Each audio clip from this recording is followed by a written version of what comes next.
Dipersembahkan oleh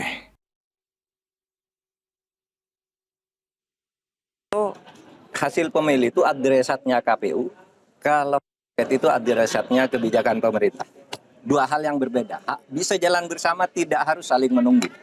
Tidak harus saling menunggu.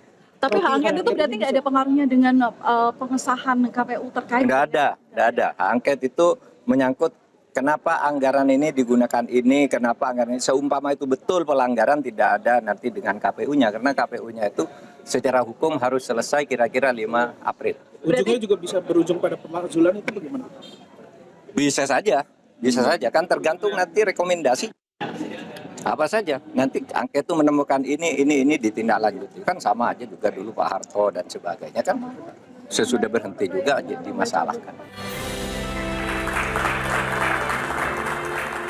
Ya, baik pemirsa, kami lanjutkan. Mas Ciko, apakah memang benar, oke tadi mungkin sempat kita potong sedikit penjelasan Bang Rey soal dugaan cawe-cawe presiden. Ujungnya hak angket ini apakah benar akan ke pemakzulan presiden? Itu kan salah satu konsekuensinya aja. Tapi kan prosesnya tidak ansih menuju ke sana. Gitu. Kita mencari kebenaran, itu yang tadi saya sampaikan. Jadi mencari kebenaran itu bisa aja yang ada salah, ya kan? Tapi kan tadi kita punya hak, anggota-anggota parlemen ini punya hak untuk memanggil siapa aja dari situ.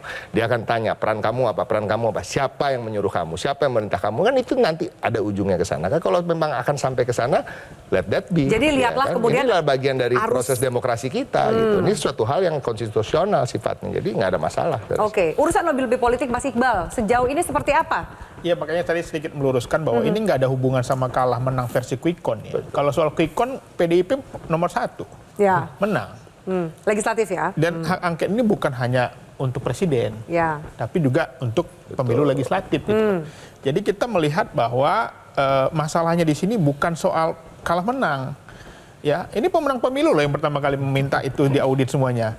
Kenapa? Karena terjadi kekacauan saat ini. Terjadi kekacauan. Orang sampai sekarang saya sama Mas Habib tanya, Mas Habib nanya ke PKS juga, dapat kepastian. Ini gimana nih suara? Bahkan beberapa KPU daerah nanya ke kita nih PKS, gimana nih? Karena saksi PKS yang paling solid gitu. Kenapa? Karena orang suaranya bisa berubah. Jadi data simpang siur tuh soal suara itu di lapangan. Simpang siur. Oke. Sampai sekarang nama saya di media udah banyak banget kepilih. Saya pun nggak tahu kepilih atau enggak. Ya kan?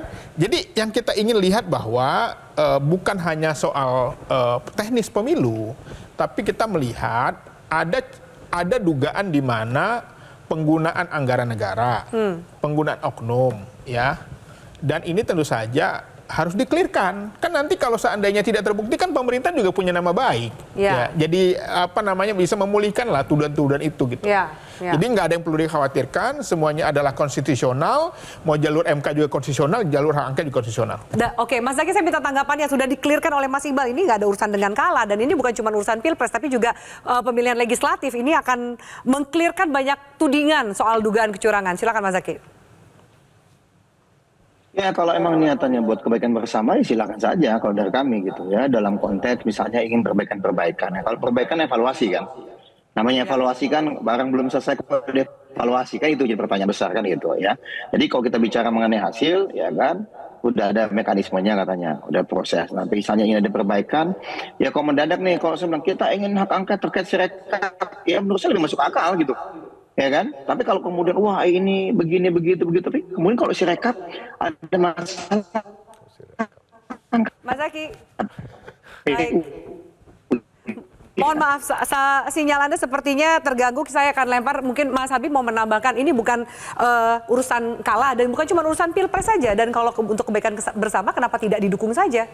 Ya, jadi gini, yang pertama soal tadi disampaikan Bang Rey, ya ini soal politik bukan teknis hukum. Padahal hal-hal apa yang disampaikan Bang Rey itu sangat hukum sekali. Soal ilegalitas, soal tuduhan, gugatan-gugatan itu nomenklatur hukum. Yang memang kita sediakan kanalnya seperti saya bilang tadi. Ada Bawaslu, ada ada MK. Bawaslu nggak perform, ada DKPP.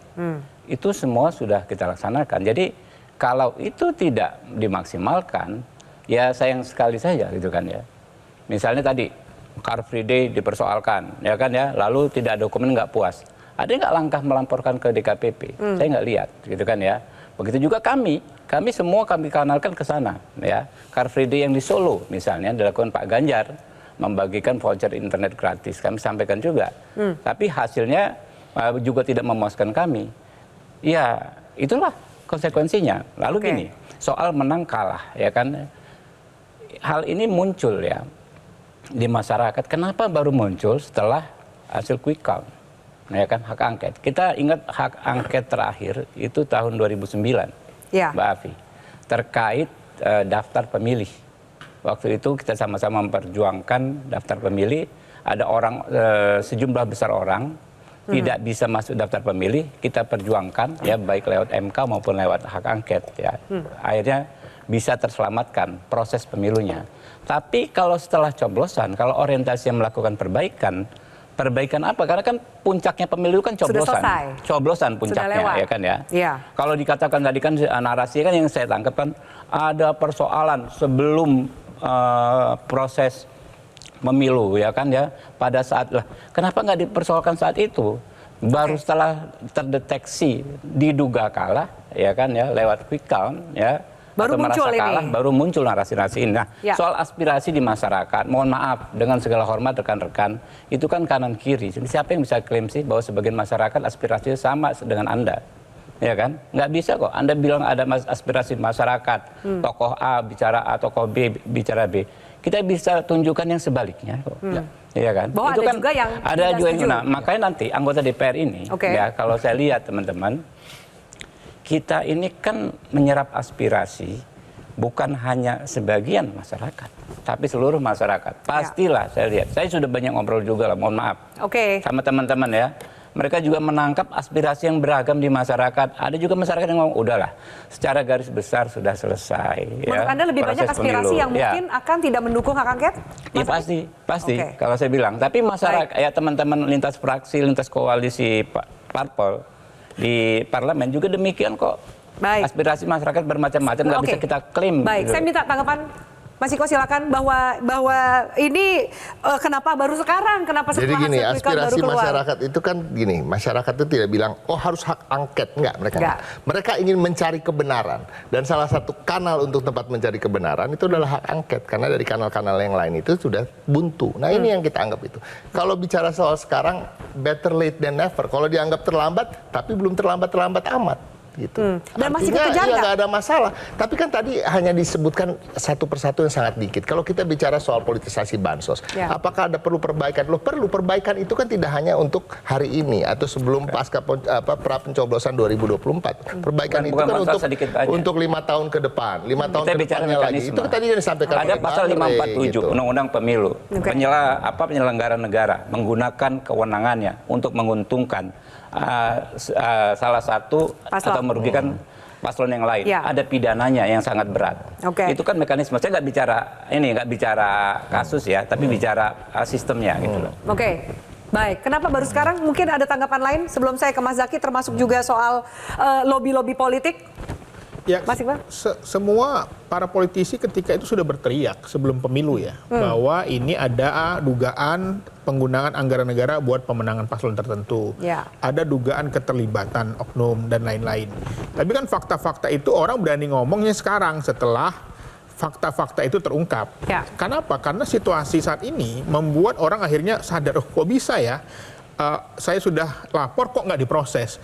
Kok bisa ya ada contoh ini yang terbuka, misalnya ada TNI misalnya yang digunakan sebagai gimmick politik gitu loh. Kan itu terjadi setelah menjelang akhir, dan setelah orang mau ngurus pemilu baru selesai. Sekarang akan ada waktu, apalagi DPR lagi masa reses. Sehingga sekarang lah momennya menjelang nih nanti 1 Maret baru akan bicara ke sana. Jadi kami melihat bahwa apa yang terjadi sekarang ini adalah bagian dari konstitusional, demokrasi. Tidak ada yang perlu dikhawatirkan. Anda merasa ini ada suasana kekhawatiran dari kubu yang menolak? Kalau benar. Anda merasa ada kekhawatiran? Ya saya kira juga kalau arahnya ke pemakzulan itu menurut saya kenapa harus ke sana pemikirannya? Kita kan mencari kebenaran.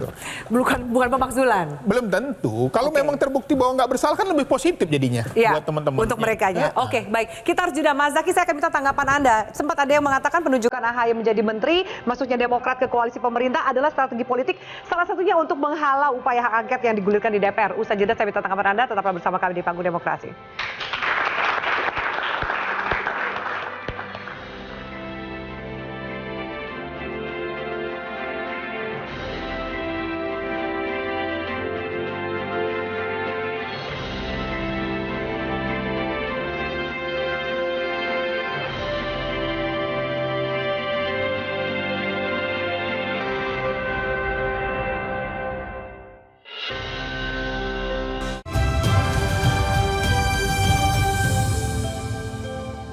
Jelajahi cara baru mendapatkan informasi. Download Metro TV Extend sekarang.